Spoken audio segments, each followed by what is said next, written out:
continue their slow path to recovery. Some people are trading in their money for a currency that is already booming. It's called Bitcoin, and it's the currency of the internet. Invented 5 years ago by an anonymous programmer, Bitcoin has no government tied to it, no delay when sending money, and few, if any, transaction fees. And while many people still may not consider Bitcoin real money, it's making some people really rich.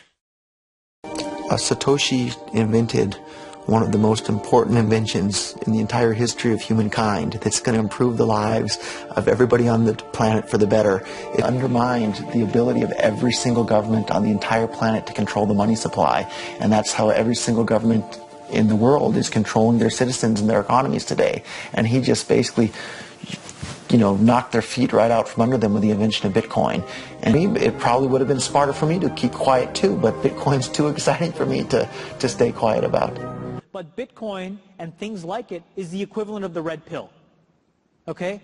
We are entering a completely world of uncharted water right now. Have you made any investments in Bitcoin? So, I own Bitcoin in my hedge fund. I own Bitcoin in my fund. I own Bitcoin in my private account. It is a huge deal. It's a huge, huge, huge deal. Because what you're talking about right now is for the next 3 to 5 years, an unbelievably better store value. It is gold 2.0. Where, Lena, you and I have decided that it's worth $1,300 an ounce. Well, guess what? I can do the same thing with Bitcoin, except now I can do it outside the purview of every single government. I think this is a currency that's really going to work eventually. Well, I think it is working, and there will be other currencies like it that may be even better. But in the meantime, there's a big industry around Bitcoin, and people have made fortunes out of Bitcoin. Bitcoin, there is no Bitcoin company. There is no Bitcoin building. There's not even a Bitcoin server anywhere that you could shut down. It is completely distributed. That's what's unique about Bitcoin. It is, for the first time, a way for the two of us to exchange value online without a third-party intermediary.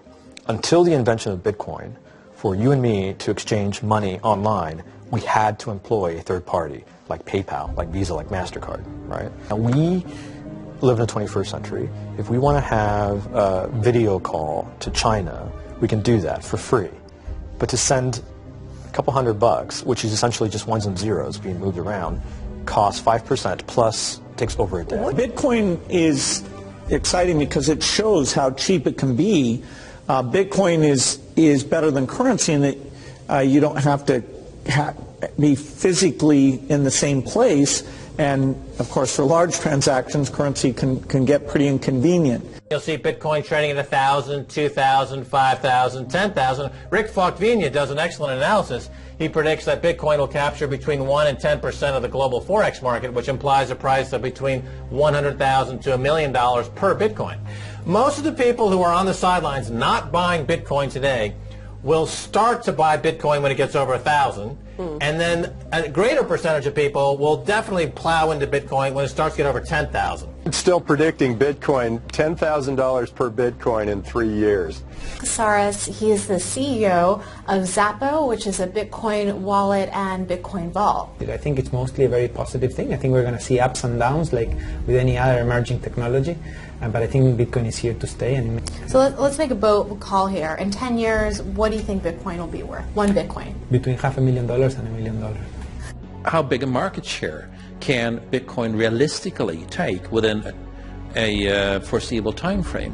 When you ask that question, then you come up with a market cap of Bitcoin total, and then you divide that by the number of Bitcoin in circulation by your estimated time, and seeing how Chinese are buying Bitcoin like crazy, I actually had to adjust this number upwards, but then you come up with a number of about $2 to $5 million per Bitcoin. Is Bitcoin the currency of the future, or is it the payment system they're developing? Bingo, it's the payment system, it's the blockchain encryption, and they're interesting things. I think Bitcoin, or the really blockchain encryption that's behind it, has a greater ability to bring more of the world's population out of poverty than anything we've seen. It's not too late to get involved in Bitcoin. If Bitcoin becomes really popular all over the world, Bitcoins are going to have to be worth at least tens of thousands of dollars a Bitcoin, if not hundreds of thousands of dollars per Bitcoin. So thinking it's too late to get involved with Bitcoin is like thinking it's too late to get involved with using the internet. Of course not.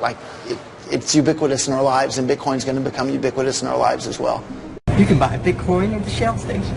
Check it out. Got my reader. Oh, I got to put the cash in.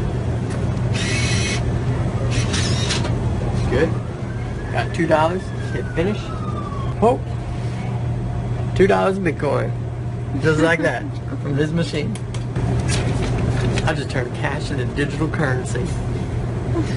If you're new to Bitcoin, take your time to go out there and Google it and learn about it. It truly is one of the most important inventions in the history of humankind, and certainly the most important invention since the internet.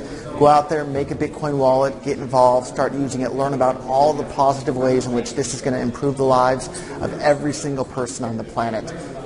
Get involved, do it today. It's going to help everybody. Thank you.